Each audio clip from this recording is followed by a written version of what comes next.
तो अफबा प्रिंसिपल हम लोग डिस्कस कर रहे थे और अफबा प्रिंसिपल में कुछ एक्सेप्शन केस मैंने आपको बताए हुए थे। जैसे हम बात कर रहे थे क्रोमियम की, क्रोमियम का एटॉमिक नंबर कितना आया है 24। अब 24 का इलेक्ट्रॉनिक कॉन्फ़िगरेशन आपने बनाया तो 1s2 2s2 2p6 3s2 3p6 4s2 3d4 आना ये चाहिए, इसका इलेक्ट्रॉनिक कॉन्फ़िगरेशन है ना, 3d4 आना चाहिए और 4s2। लेकिन ये कॉन्फ़िगरेशन रॉन्ग हो गया और करेक्ट कॉन्फ़िगरेशन क्या है यहाँ पर 4s1 3d5। ठीक, 4s1 3d5 ये कॉन्फ़िगरेशन करेक्ट होने वाला है। या मैं कॉपर की बात करता हूँ, एटॉमिक नंबर 29 है तो कॉन्फ़िगरेशन आ रहा है 1s2 2s2 2p6 3s2 3p6 4s2 3d9। Clear? आना तो ऐसा ही चाहिए था कंसेप्ट जो हम सीख रहे हैं, पर वापस से ये भी क्या हो गया है, यहाँ पर रॉन्ग हो गया है। तो करेक्ट कॉन्फ़िगरेशन क्या आ रहा है इसका, ये सब तो एज इट इज़ है यहाँ से यहाँ तक, लेकिन लास्ट में हो रहा है 4s1 3d10। अब क्वेश्चन ये उठा कि ये ऐसा बिहेवियर क्यों शो कर रहे हैं, इसे कहा जाता है एक्सेप्शनल केसेस। ठीक है ना, डेविएशन फ्रॉम अफबा प्रिंसिपल या एक्सेप्शनल बिहेवियर। तो ये ऐसा कर क्यों रहे हैं, ऐसा क्या हो गया कि भाई इनके अंदर इस प्रकार से कॉन्फ़िगरेशन हम लोगों को मिल रहा है। ठीक, तो इसके दो रीज़न हम लोगों को यहाँ पर ध्यान रखना चाहिए। फर्स्ट, आप चाहें तो साथ साथ नोट भी कर सकते हैं। First is symmetry. जो जितना सिमेट्रिकल रहेगा उसके स्टेबल होने के चांसेस उतने ही ज़्यादा होंगे। ठीक, ऐसा लिखा हुआ रहता है बुक्स के अंदर, अक्सर हम लोग पढ़ते भी रहते हैं कि सिमेट्री लीड्स टू स्टेबिलिटी। ठीक है ना, एक सिंपल सा कंसेप्ट। मैं ऐसा खड़ा हुआ हूँ, आपको एक सिमेट्रिकल ऑर्डर में नज़र आ रहा हूँ, पर मान लीजिए मैं ऐसा खड़ा हो जाता, आड़ा तिरछा खड़ा रहता, यदि कहीं पर कितनी देर तक खड़े रह पाऊँगा, ज़्यादा देर नहीं रह पाऊँगा। ठीक है ना, अनस्टेबिलिटी आ जाएगी। तो जितना सिमेट्रिकल ऑर्डर रहेगा स्टेबिलिटी के चांसेस उतने ही ज़्यादा रहेंगे। ठीक, और हम बोलते हैं कोई चीज़ हाफ फिल्ड है या फुल फिल्ड है। ठीक, जैसे इस कंडीशन में देखें, डी में मैक्सिमम इलेक्ट्रॉन्स होते हैं 10 और अभी यदि 5 हैं तो वो हाफ फिल्ड कहलाएगा। यहाँ डी में कितने इलेक्ट्रॉन है, 10 इलेक्ट्रॉन है, मतलब कैसा कहलाएगा, ये फुल फिल्ड कहलाएगा। तो हाफ फिल्ड स्टेट या फुल फिल्ड स्टेट की जब आप बात करते हैं तो हाफ फिल्ड या फुल फिल्ड में क्या हो जाता है, एक सिमेट्रिकल पैटर्न दिखता है, सिमेट्रिकल ऑर्डर दिखता है, आधा भरा हुआ है या पूरा भरा हुआ है। ठीक, इसीलिए ये कॉन्फ़िगरेशन ज़्यादा स्टेबल होते हैं। आ रही है बात समझ में? ठीक है ना, तो फर्स्ट पॉइंट आपको क्या लिखना चाहिए यहाँ पे, symmetry leads to stability since D5 and D10 configuration are more symmetrical. That's why these are stable form of chromium and copper. Clear? Second होता है exchange energy. एक्सचेंज एनर्जी की वैल्यू जितनी ज़्यादा रहेगी स्टेबिलिटी भी उतनी ही ज़्यादा रहने वाली। ये एक्सचेंज एनर्जी क्या होता है, चलिए एग्जाम्पल की हेल्प से सीखने की कोशिश करते हैं। मान लीजिए मेरे पास एक D4 कॉन्फ़िगरेशन है और एक कॉन्फ़िगरेशन है मेरे पास D5। ठीक,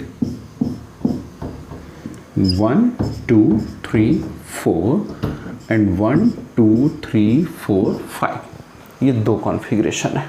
ठीक, अब हर एक इलेक्ट्रॉन क्या होता है, अपने नेक्स्ट इलेक्ट्रॉन के साथ एक्सचेंज होना चाहता है। ठीक है ना, इस प्रकार से ये एक्सचेंज होना चाहता है और इस एक्सचेंज होने में जो एनर्जी का ट्रांसफ़र होता है उसे हम एक्सचेंज एनर्जी कहा करते हैं। और एक्सचेंज एनर्जी की वैल्यू जितनी ज़्यादा होगी स्टेबिलिटी भी उतनी ही ज़्यादा होने वाली है। ठीक है ना, तो यहाँ पर यदि इसके मैं कॉन्फ़िगरेशन की बात करता हूँ तो ये इलेक्ट्रॉन कहाँ कहाँ एक्सचेंज हो सकता है, ये इसके साथ एक्सचेंज हो सकता है, यहाँ एक्सचेंज हो सकता है और ये यहाँ एक्सचेंज हो सकता है। यानी कितने एक्सचेंज पॉसिबल हुए इसके? 3 हो गए, 3 एक्सचेंज पॉसिबल। फिर नेक्स्ट कॉन्फ़िगरेशन में इसका बना करके देखो, ऐसा था। अब इसकी बारी आई, ठीक, ये पीछे एक्सचेंज नहीं होंगे, ध्यान रखिएगा, आगे ही जाएंगे नेक्स्ट एनर्जी लेवल। तो ये यहाँ एक्सचेंज हो सकता है, यहाँ एक्सचेंज हो सकता है। कितने एक्सचेंज पॉसिबल हुए? 2। फिर इसके अगले इलेक्ट्रॉन की यदि मैं बात करता हूँ, नेक्स्ट इलेक्ट्रॉन क्या बोलता है? 1 2 3 4, ये यहाँ एक्सचेंज हो सकता है। कितना एक्सचेंज पॉसिबल हुआ है? 1। तो टोटल नंबर ऑफ एक्सचेंज कितने पॉसिबल हुए हैं? 3 + 2 + 1, यानी 6 एक्सचेंज पॉसिबल हुए हैं। अब यदि D5 हो जाता वो कॉन्फ़िगरेशन तो क्या होता? यदि वो कॉन्फ़िगरेशन D5 हो जाता तो फर्स्ट ये 1 2 3 4, ठीक, 4 एक्सचेंज तो यहाँ मिल जाते, मिलते नहीं मिलते। फिर नेक्स्ट की बात करते हैं हम लोग, ये एक्सचेंज होगा 1 2 3 एक्सचेंज मिलेंगे। फिर नेक्स्ट की बात करिए आप लोग, ये वाला 1 2 एक्सचेंज मिले। और फिर अगले की यदि आप बात करेंगे तो 1 एक्सचेंज मिला। तो टोटल नंबर ऑफ एक्सचेंज यदि आप देखेंगे तो कितने आ गए यहाँ पर? 10, ठीक। तो बनी बात है किसमें एक्सचेंज एनर्जी ज़्यादा मिल रही है? मुझे D5 कॉन्फ़िगरेशन में एक्सचेंज एनर्जी ज़्यादा मिल रही है। और D5 कॉन्फ़िगरेशन में यदि एक्सचेंज एनर्जी ज़्यादा है तो उसकी स्टेबिलिटी भी कैसी होगी? मोर होगी compare to D4 configuration. Is it clear? ठीक। तो ये है भाई अफबाउ प्रिंसिपल, पूरी वैरायटी मैंने आपको इसके अंदर बता दी अफबाउ प्रिंसिपल की, ठीक है ना। कैसे कैसे कॉन्फ़िगरेशन पॉसिबल होते हैं, उसमें हमने नॉर्मल इलेक्ट्रॉनिक कॉन्फ़िगरेशन सीखा पिछले वीडियो में, देखिए आप। आयंस के इलेक्ट्रॉनिक कॉन्फ़िगरेशन सीखे हम लोग, कैटायन और एनायन के। Condense form of electronic configuration means inert gas के फॉर्म में इलेक्ट्रॉनिक कॉन्फ़िगरेशन कैसे बनाएंगे वो मैंने आप लोगों को बताया, ठीक। और उसके बाद बताए एक्सेप्शनल केसेस, है ना। अब यहाँ पर एक और इम्पॉर्टेंट बात हम सीखते हैं, ध्यान से देखिएगा। कुछ बच्चों का एक नॉर्मल कन्फ्यूज़न होता है कि इलेक्ट्रॉन पहले 4s में एंटर करेगा या 3d में एंटर करेगा, ठीक है ना। किसी बुक्स में जो है पहले 3d लिखा हुआ है, 3s2 3p6 3d, फिर 4s लिखा हुआ है, ठीक है ना। लेकिन जब हम पढ़ा रहे हैं तो बोल रहे हैं कि पहले 4s में लेके जाइए फिर 3d में। तो यहाँ पर आपको एक सजेशन है कि जब तक आप सब्जेक्ट सीख नहीं जाते हैं अच्छे से, कॉन्फ़िगरेशन पे पूरी कमांडिंग नहीं हो जाती है आपकी, तब तक आप इसी पैटर्न में लिखते चले जाइएगा। पहले 4s में ही इलेक्ट्रॉन को पहुंचाइए, फिर 3d में इलेक्ट्रॉन को पहुंचाइए और इस प्रकार से आगे बढ़िए। समझ रहे हैं बात को? ठीक है ना। जब हो जाएगी कमांडिंग तो फिर हम 3 वालों को एक साथ लिख लेते हैं, 4 वालों को एक साथ लिख लेते हैं, ऐसा करते हैं, ठीक। अभी नहीं करना है, जब तक हमारी पूरी कमांडिंग नहीं हो जाती है चीज़ों पे, तब तक आपको ऐसा नहीं करना है। जैसा बता रहे हैं बिल्कुल ऐसे ही करना, पहले 4s में और 3d में। अब इसको प्रूव करके बताते हैं कि कैसे करते हैं, ठीक। तो यहाँ आपको करना है बोहर-बरी प्रिंसिपल और n+l रूल। क्या कहते हैं इसको? n+l रूल कहा करते हैं। ये n+l रूल होता क्या है? n+l, स्मॉल n यहाँ प्रिंसिपल क्वांटम नंबर को रिप्रेजेंट कर रहा है और स्मॉल l जो है वो एजीमुथल क्वांटम नंबर को रिप्रेजेंट कर रहा है। स्टेटमेंट क्या है उसे लिखिए आप जरा साथ में। स्टेटमेंट बोलता है electron first filled in subshell with minimum value of n+l। Electron first filled in subshell with minimum value of n+l, ठीक है। जिसके लिए n+l की वैल्यू कम आएगी, इलेक्ट्रॉन पहले उस सबशेल में जाएगा, ठीक है ना। और क्या बोलता है आगे? If 2 or more subshell have same value of n+l, if two or more subshell have same value of n plus L, then electron first enter into the subshell with least value of n plus L. दो या ज़्यादा subshell के लिए यदि n plus L की value same हो जाती है तो इलेक्ट्रॉन पहले कहाँ एंटर करेगा? इलेक्ट्रॉन पहले वहाँ एंटर करेगा जहाँ n प्लस एल की वैल्यू कैसी हो? मिनिमम हो। ठीक है, चलिए करके देखते हैं। मान लीजिए मुझे पता करना है कि पहले 4s में जाएगा या 3d में जाएगा। एक बहुत ही नॉर्मल कन्फ्यूज़न है कि इलेक्ट्रॉन पहले 4s में एंटर करेगा या 3d में एंटर करेगा। ठीक, तो इसके लिए n प्लस एल निकालते हैं हम लोग। अब n प्लस एल कैसे निकालेंगे? तो पहले भी कई बार बात हो चुकी कि s, p, d या f के सामने जिस नंबर से मल्टीप्लाई है वो n यानी प्रिंसिपल क्वांटम नंबर की वैल्यू होती है।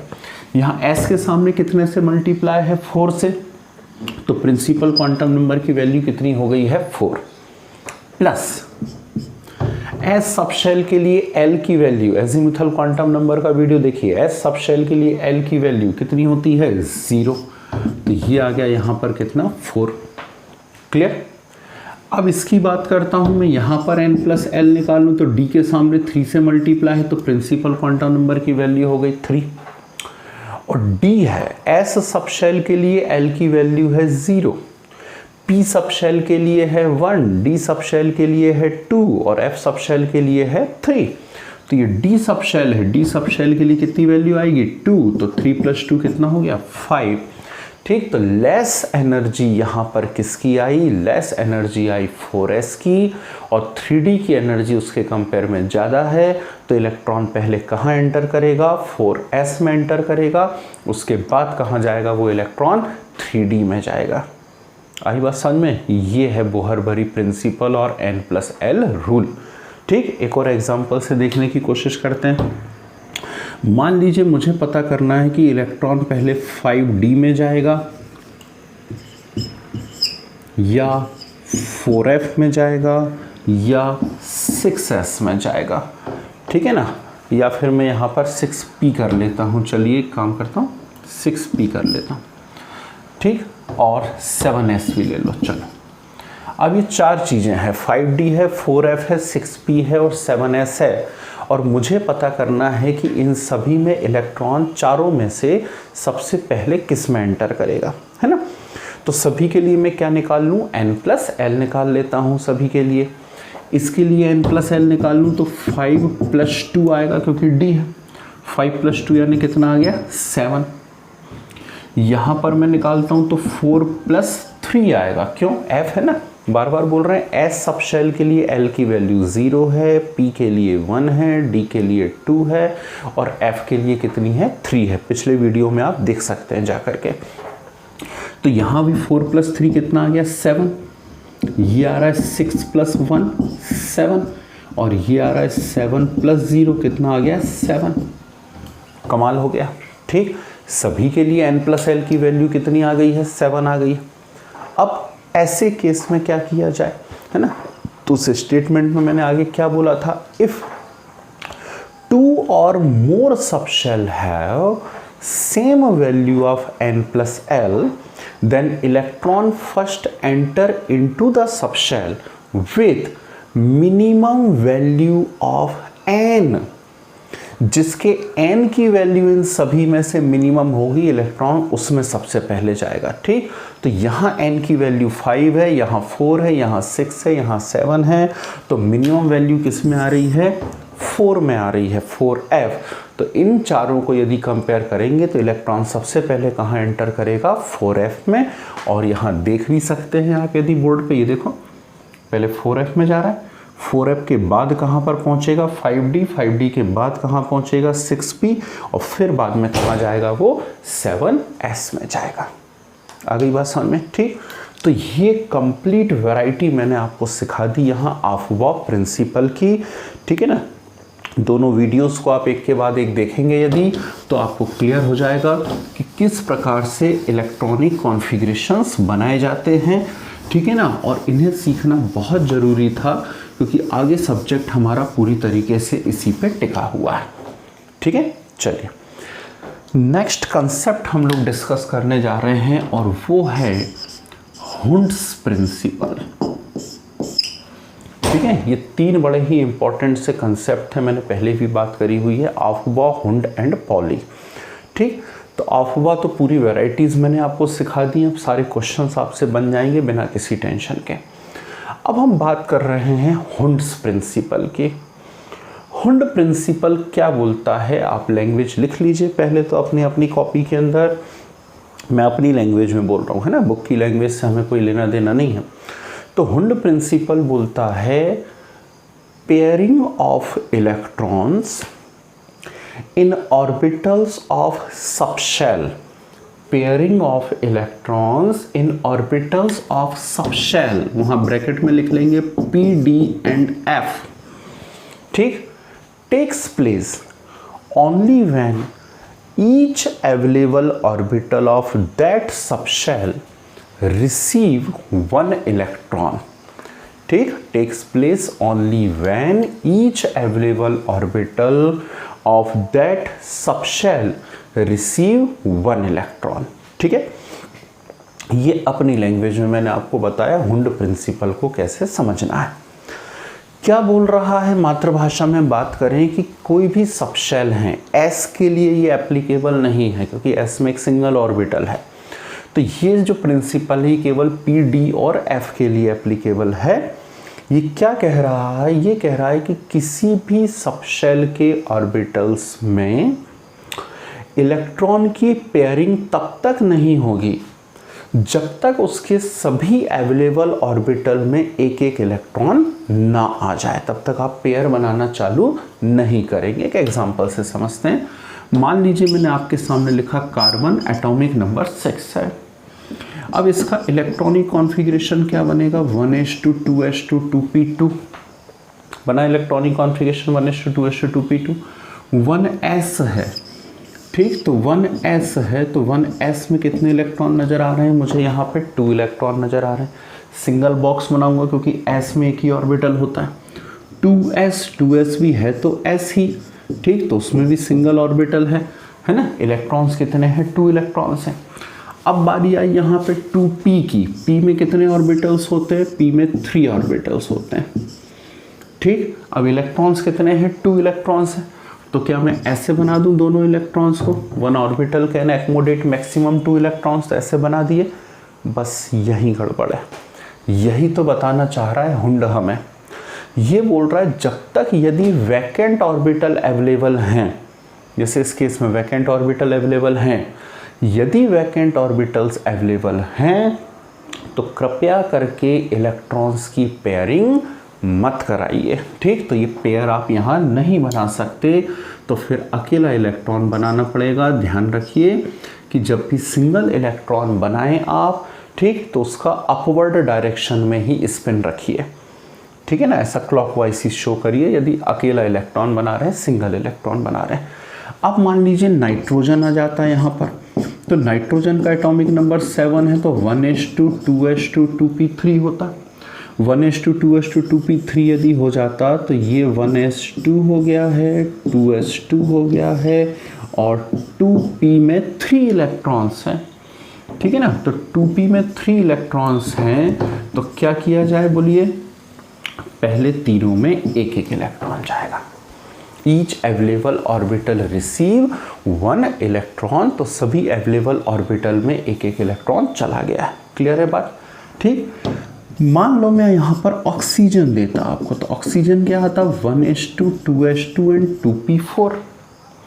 यदि 1s2 2s2 2p4 आता ऑक्सीजन, तो 1s में कितने इलेक्ट्रॉन्स है, 2, 2s में कितने इलेक्ट्रॉन्स है, 2, और 2p में कितने इलेक्ट्रॉन्स है, 4। अब 4 इलेक्ट्रॉन्स के लिए क्या करोगे, सबसे पहले हर एक अवेलेबल ऑर्बिटल में एक एक इलेक्ट्रॉन जाएगा, ये चला गया।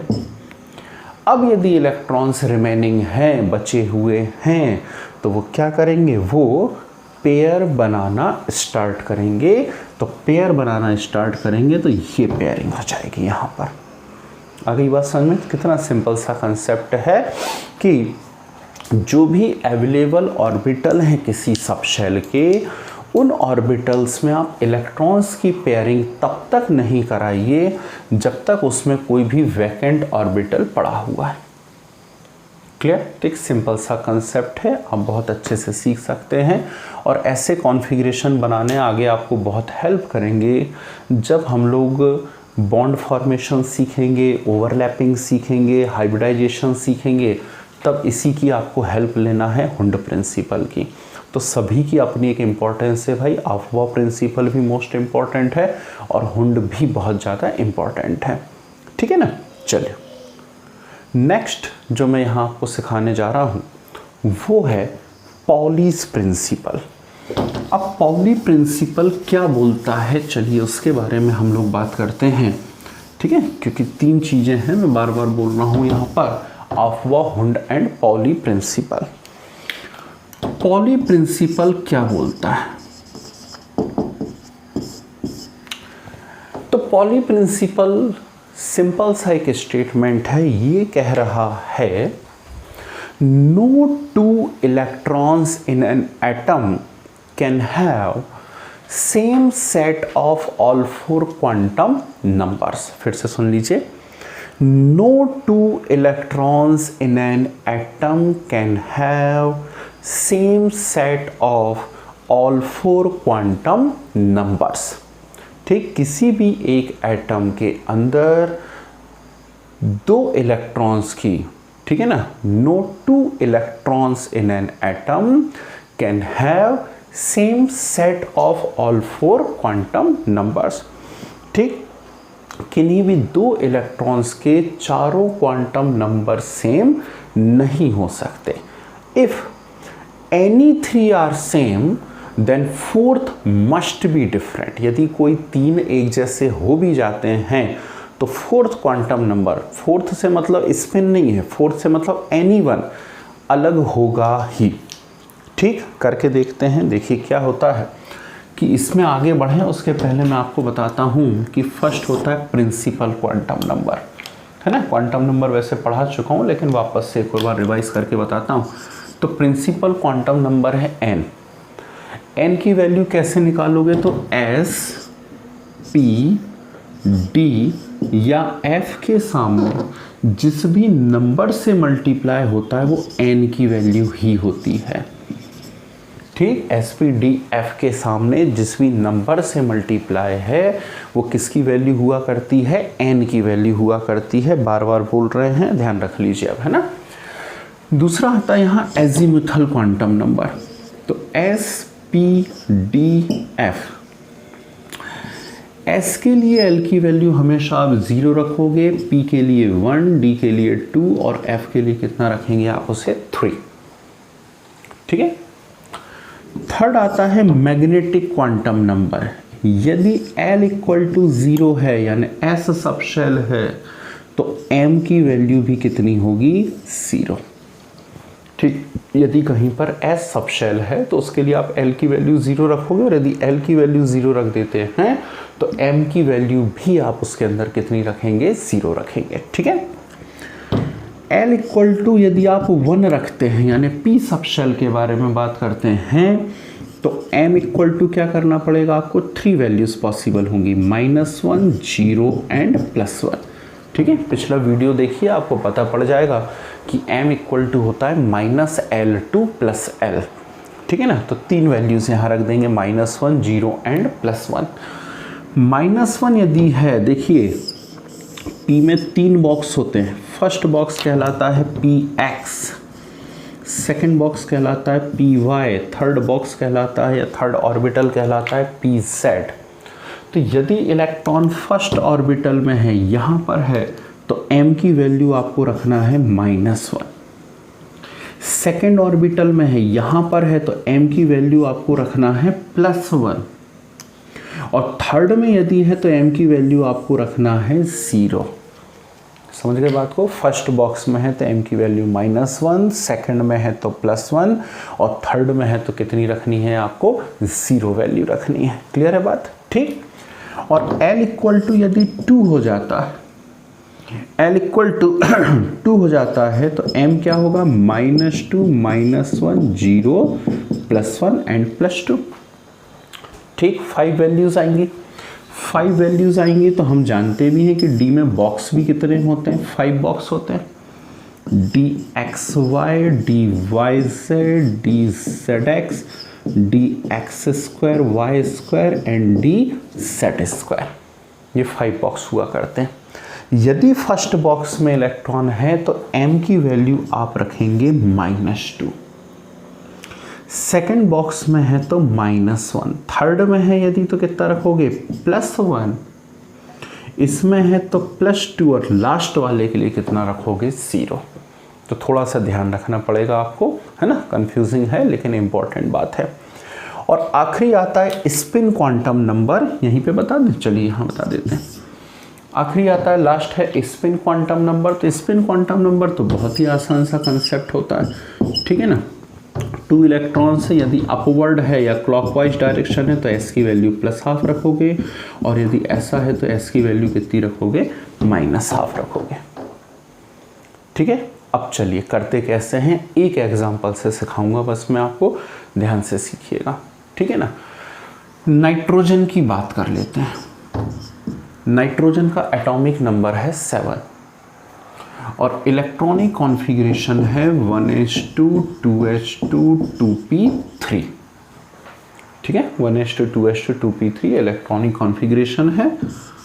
1s में 2 इलेक्ट्रॉन्स हैं, 2s में 2 इलेक्ट्रॉन्स हैं और 2p में यहाँ पर कितने इलेक्ट्रॉन्स हैं, 3 इलेक्ट्रॉन्स हैं, ठीक है ना। 1s 2s और 2p, ठीक। अब सभी इलेक्ट्रॉन्स के मैं पूरे 4 क्वांटम नंबर्स निकाल करके आपको बता रहा हूँ, है ना।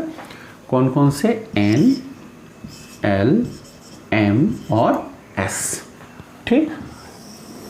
पूरे क्वांटम नंबर्स निकालना हम लोग सीख रहे हैं, n, l, m और s की वैल्यूज निकालना सीखते हैं, ठीक है ना। तो सबसे पहले इस फर्स्ट इलेक्ट्रॉन की बात हो रही है, ध्यान से सीखिएगा, जिसका अपवर्ड डायरेक्शन में आपको वहाँ पर रोटेशन नज़र आ रहा है ना, अपवर्ड डायरेक्शन में स्पिन नज़र आ रही है, मैं उसके बारे में बात कर रहा हूँ। तो वो इलेक्ट्रॉन किस में है, वो इलेक्ट्रॉन 1s में है, 1s में है, यानी s के सामने कितने से मल्टीप्लाई है, 1 से मल्टीप्लाई है, तो प्रिंसिपल क्वांटम नंबर की वैल्यू कितनी हो जाएगी उसके अंदर, 1 हो गई।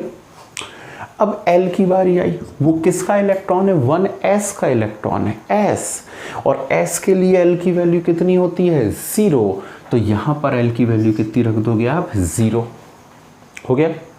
कितनी बार बोले, यहाँ देखिए, यदि L 0 है तो M भी कितना होगा, 0, तो यदि L 0 है तो M भी कितना हो जाएगा, 0, क्लियर।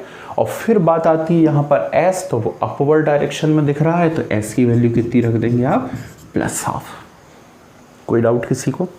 अब नीचे तरफ जो इलेक्ट्रॉन है, 1s में ही जो इलेक्ट्रॉन नीचे तरफ है, उसके लिए क्या होगा, तो उसके लिए मैं पहले n की बात करूं तो 1s का ही है, तो 1s का है तो उसके लिए भी n कितना हो जाएगा, 1, वो s का है, s का है तो l की वैल्यू 0 हो जाएगी। जब l 0 होता है तो m की वैल्यू भी कितनी हो जाएगी उसके अंदर, 0, लेकिन वो डाउनवर्ड है, मतलब एंटी क्लॉकवाइज है, और यदि एंटी क्लॉकवाइज है तो s की वैल्यू कितनी होगी, -½ ठीक। Any 3 quantum numbers are same then 4th must be different, ठीक है ना। यहाँ पे बात करता हूँ 2s के बारे में, यदि मैं बात करता हूँ, ठीक, तो ऊपर वाला इलेक्ट्रॉन अपवर्ड डायरेक्शन, तो n की वैल्यू कितनी हो जाएगी, 2, क्योंकि 2s का है, s का है तो l फिर से 0, जब l 0 तो m भी कितना 0, और s कितना जाएगा, +½ नीचे वाले इलेक्ट्रॉन के लिए बात करिए, वो भी 2s का है, ठीक, तो 2 हो जाएगा प्रिंसिपल क्वांटम नंबर। s है तो l की वैल्यू कितनी हो जाएगी, 0, ठीक, जब l 0 है तो m भी कितना हो जाएगा, 0, ठीक, लेकिन डाउनवर्ड है तो s की वैल्यू कितनी हो जाएगी, -½ हो गया। फिर हम 2p के बारे में बात करते हैं। 2p के बारे में बात करते हैं तो first box, second box, third box, तीनों ही 2p के हैं, तो p में 2 से मल्टीप्लाई है, मतलब तीनों के लिए प्रिंसिपल क्वांटम नंबर की वैल्यू तो कितनी आएगी, 2 ही आएगी। अब मैं बात करता हूँ l की वैल्यू कितनी आएगी, तो ये p के इलेक्ट्रॉन है और p के लिए l की वैल्यू कितनी होती है, 1, तो सभी के लिए L की वैल्यू कितनी लिखनी पड़ेगी आपको? 1 लिखनी पड़ेगी। लिख दी। अब सबसे इंटरेस्टिंग चीज़ आती है M की वैल्यू, है ना। तो M की वैल्यू कितनी कितनी होगी? तो थोड़ी सी भी अकल यदि आपको प्रभु ने दी है तो आप यहाँ से देख लेंगे। फर्स्ट बॉक्स है तो M की वैल्यू कितनी रख देंगे? -1। सेकेंड बॉक्स में इलेक्ट्रॉन है तो M की वैल्यू कितनी रख देंगे? +1। और थर्ड बॉक्स में इलेक्ट्रॉन है तो M की वैल्यू कितनी रख देंगे आप? 0। ठीक, तो -1 +1 और 0। ठीक है। और फिर सभी की स्पिन ऊपर तरफ है यानी क्लॉकवाइज डायरेक्शन में है, तो सभी के लिए S की वैल्यू कितनी हो जाएगी? +12 हो जाएगी। क्लियर। अब चेक करिए, क्या कोई भी दो इलेक्ट्रॉन्स के लिए चारों क्वांटम नंबर की वैल्यू आपको सेम नज़र आ रही है क्या? ठीक, चेक कर लीजिए। बिल्कुल नहीं आ रही होगी। यदि कहीं पे कोई 3 सेम भी होंगी तो फोर्थ जरूर कैसी होगी? डिफरेंट होगी। जैसे इन दोनों के लिए बात करें तो ये 3 वैल्यूज सेम है, ये अलग है। यदि P के इलेक्ट्रॉन के लिए बात करें तो ये सेम है 2 2 2, 1 1 1 सेम है, +12 सेम है, लेकिन यहाँ डिफरेंट है, -1 +1 और 0। तो no 2 electrons in an atom can have same set of all 4 quantum numbers. It is known as what? Pauli principle. ठीक, कॉम्पिटिटिव के नज़रिए से बहुत इंपॉर्टेंट होता है। अलग अलग टाइप के क्वेश्चंस की इसमें वैरायटी बना करती है। किस प्रकार के क्वेश्चंस बनते हैं, चलिए कुछ 1-2 क्वेश्चंस मैं बोल के बताता हूँ। जैसे फर्स्ट क्वेश्चन है, आप लोग चाहें तो लिख भी सकते हैं, डिटरमाइन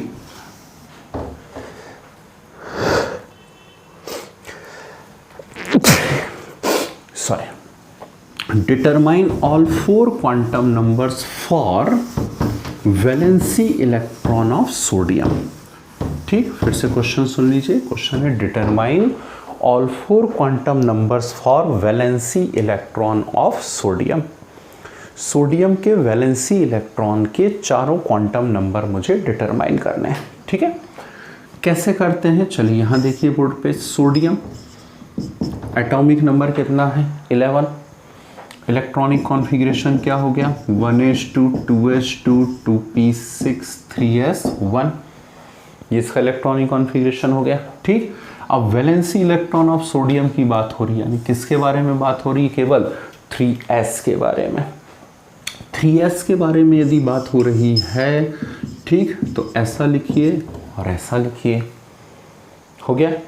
अब ऑल 4 क्वांटम नंबर्स मेजर करने हैं तो n की वैल्यू, s के सामने 3 से मल्टीप्लाई है तो n की वैल्यू 3 हो गई। l s है तो s के लिए l की वैल्यू कितनी होती है? 0 होती है। ठीक, m जब l 0 है तो m की वैल्यू भी कितनी होती है? 0 होती है। और सिंगल इलेक्ट्रॉन है, अपवर्ड डायरेक्शन में है, तो s की वैल्यू कितनी हो जाएगी? +12। कितना सिंपल क्वेश्चन था। ठीक, all 4 quantum numbers for valency electron of sodium. ठीक है ना। यदि मान लीजिए मैं आपसे नेक्स्ट क्वेश्चन पूछता हूँ। क्वेश्चन है determine all 4 quantum numbers for d electron of scandium. All 4 quantum numbers for d electron of scandium. ठीक, स्कैंडियम दिया हुआ है Sc21 और इसके d इलेक्ट्रॉन के बारे में बात हो रही है। तो सबसे पहले तो आप स्कैंडियम का इलेक्ट्रॉनिक कॉन्फ़िगरेशन लिखिए। स्कैंडियम का जब आप इलेक्ट्रॉनिक कॉन्फ़िगरेशन लिखेंगे तो आपके पास आएगा 4s2 3d1। 4s2 3d1 आया तो d में 5 ऑर्बिटल्स होते हैं, लेकिन इलेक्ट्रॉन तो सिंगल है सिंगल इलेक्ट्रॉन आपके पास। ठीक, अब n की वैल्यू मैं बताऊं तो यहाँ d में 3 से मल्टीप्लाई है तो n की वैल्यू कितनी हो गई है? 3। l की वैल्यू कितनी होगी? तो d है, d के लिए l की वैल्यू कितनी होती है? 2। अब m की वैल्यू कौन से बॉक्स में है, कौन से ऑर्बिटल में इलेक्ट्रॉन है? फर्स्ट ऑर्बिटल में इलेक्ट्रॉन है। यदि फर्स्ट ऑर्बिटल में इलेक्ट्रॉन है तो वैल्यू कितनी होती है? -2। ठीक, तो -2। और s की बात करें अपवर्ड डायरेक्शन में तो s इक्वल टू कितना हो जाएगा? +12। आई या नहीं आई बात समझ में? ठीक, तो ये है भाई पाउली प्रिंसिपल से रिलेटेड कुछ क्वेश्चन के वेराइटीज कैसे करना है। एक और क्वेश्चन करते हैं। मान लीजिए यहाँ मैं आपको नेक्स्ट क्वेश्चन देता, ध्यान से सुनिएगा। मैं आपसे कहता कि चलिए एक काम करिए आप तो, कि कुछ सबशेल दे रहा हूँ और उनके लिए मुझे एन, एल और एम की वैल्यूज़ बताइए। एन, एल और एम की वैल्यूज़ बताइए, कुछ सबशेल मैं आपको दे रहा हूँ। कैसे, देखिए ध्यान से। फर्स्ट,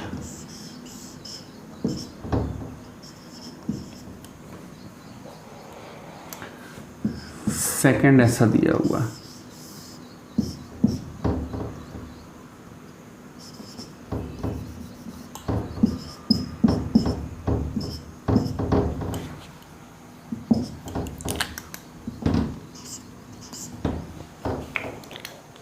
थर्ड,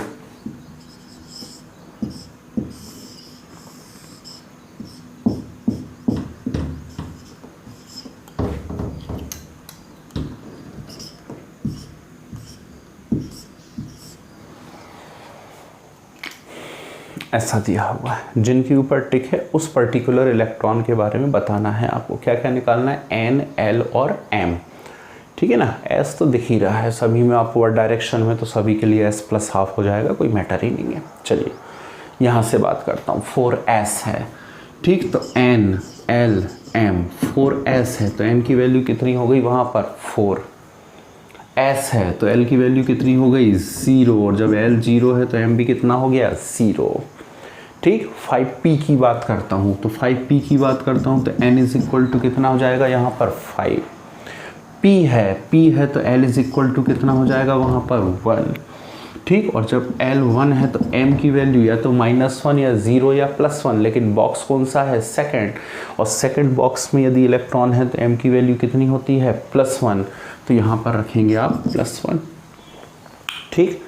इसमें बात करेंगे हम 4d में, तो n is equal to 4, l equal to d है, d के लिए l कितना होता है 2, ठीक। और m सेकंड बॉक्स है, सेकंड बॉक्स में इलेक्ट्रॉन है तो m की वैल्यू कितनी होती है -1, तो m की वैल्यू यहाँ पर हो जाएगी -1। आया क्वेश्चन समझ में कैसे पूछे जाते हैं? इस प्रकार से भी क्वेश्चन पूछे जा सकते हैं आपसे कॉम्पिटिटिव में।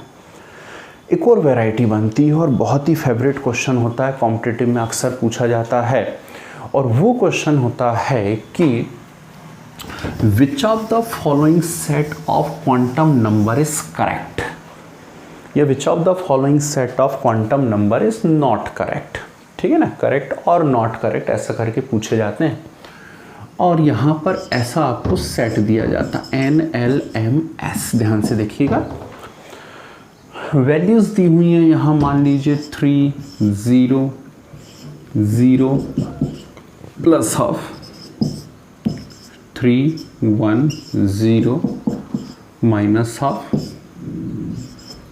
3, 2, 1 प्लस हाफ, ठीक। एक और ऑप्शन बना देते हैं 3, 3, 0 प्लस हाफ। एक ऑप्शन और बना लेते हैं, एक ही से सारी वैरायटी सीखने की कोशिश कर लेते हैं। चलिए 4, 0, 1 प्लस हाफ, ठीक। ये कुछ चीज़ें मुझे दी हुई है और मुझसे पूछा गया है विच of the following set is possible और नॉट पॉसिबल, ठीक है ना। चलिए फर्स्ट, पॉसिबल है या नहीं है।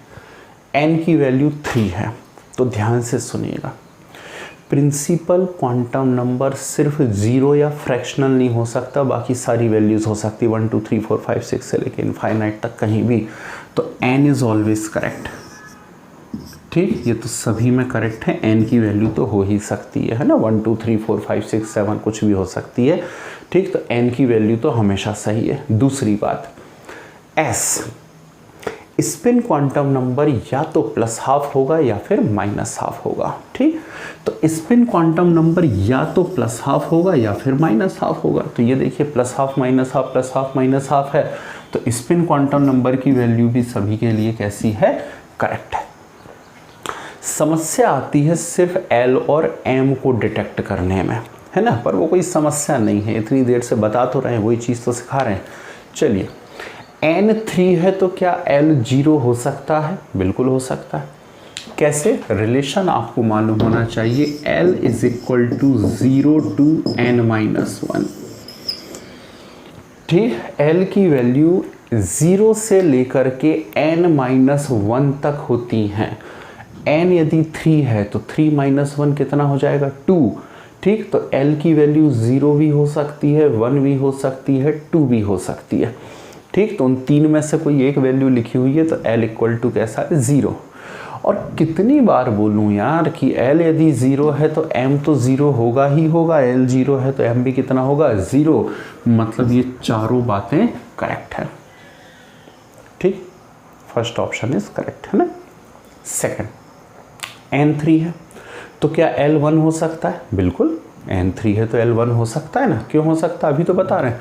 3 - 1 कितना आ गया? 2।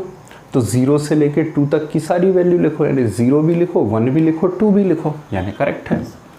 और L 1 है तो क्या M 0 हो सकता है? हाँ या ना? इधर देखना, L 1 है तो M -1 भी हो सकता है, 0 भी हो सकता है, +1 भी हो सकता है। 3 वैल्यू पॉसिबल है, उसमें से एक कोई सी भी लिख सकता हूँ मैं। एक लिखी हुई है, मतलब ये करेक्ट है। तो फर्स्ट ऑप्शन में सभी बातें सही हैं, सेकंड ऑप्शन में सभी बातें सही है। थर्ड, N3 है तो L2 हो सकता है? बिल्कुल। L2 है तो क्या M1 हो सकता है? हाँ, L2 है तो M -2 -1 0 +1 +2 कुछ भी हो सकता है। ठीक, तो वो कितना हो सकता है? 1 तो हो ही सकता है ना। मतलब ये भी सारे ऑप्शंस, सारे पॉइंट्स सही हैं। यहाँ N3 है तो L3 हो सकता है क्या? बिल्कुल नहीं। क्यों नहीं? क्योंकि वो 0 टू N-1 होता है, यानी हमेशा एक वैल्यू लेस आनी चाहिए। ठीक, तो 3 - 1 यानी 2, तो 0 से लेकर 2 तक हो सकता था बस। यदि N3 है तो L3 नहीं हो सकता। N और L की दोनों सेम वैल्यूज़ नहीं हो सकती। ये यहाँ पे गलत हो गया। ठीक, तो आगे अब देखने की ज़रूरत ही नहीं है, पूरा ही ऑप्शन रॉन्ग हो जाएगा। ठीक है, अब इसके बारे में बात करता हूँ मैं। N, L, M और S दिया हुआ है। N 0 है, L 0 हो सकता है? बिल्कुल हो सकता है। 4S की बात हो रही होगी जरूर। अब L 0 है तो M 1 हो सकता है क्या? सवाल ही नहीं उठता। L यदि 0 है तो M भी 0 ही होगा, उसके अलावा कुछ नहीं हो सकता वो। ठीक, तो ये पॉइंट यहाँ जा कर के गलत हो गया। आई या नहीं आई बात समझ में? ठीक, तो इसलिए ये ऑप्शन भी रॉन्ग। तो ये हमने सीखे भाई Aufbau Hund and Pauli principle, class 11th, structure of atom का पार्ट 1। अब हम पार्ट 2 डिस्कस करेंगे, जिसमें हम बातें करेंगे discovery of electron, proton, neutron के बारे में, atomic number, mass number, atomic mass और बहुत सारी atomic species like isotope, isobar, isotone, isosteres, isodiaphers और आइसो इलेक्ट्रॉनिक क्या होते हैं नेक्स्ट वीडियो में। ठीक है।